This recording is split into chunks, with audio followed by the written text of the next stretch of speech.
अस्सलाम वालेकुम गाइस, जैसा कि आप लोग जानते हैं हम है मज़ाकिया टीम। तो उम्मीद करता हूं कि आप सब लोग ठीक होंगे। तो कुछ हवाले से आप लोगों से बात करनी थी हम लोगों ने।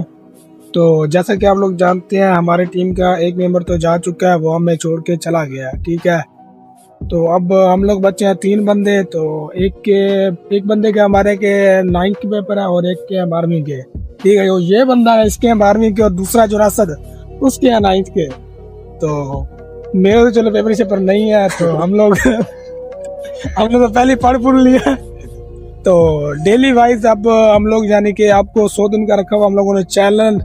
तो 100 दिन के अंदर अंदर यानी कि अगर हम लोग हो गए 100 दिन के अंदर, देखते हैं अगर हम लोग कामयाब हो गए तो ठीक है। 100 दिन समझो इसने वीडियो अपलोड करनी है। हाँ। 100 दिन इसके जिम्मे है, समझो हमारे बगैर वीडियो अपलोड कर सकता है 100 दिन में करेगा ये लड़का। मैं करूंगा, वो तो मैं कर ही लूंगा। छोटे छोटे फनी व्लॉग डाला करेंगे हम लोग रोज आपको छोटे छोटे फनी व्लॉग मिले करेंगे आपको रोज, तो इंशाल्लाह। तो भाइयों की सपोर्ट चाहिए हमें। तो आज चैलेंज का डे 1 था इसका, डे 1 है चैनल का, और जितनी सपोर्ट करेगा उतना ही फायदा है आपका भी हमारा भी। मिलेंगे डे 2 में। डे 2 में कल मिलेंगे इंशाल्लाह। तो यही व्लॉग यही पे एंड करते हैं। अल्लाह हाफ़िज़। खुदा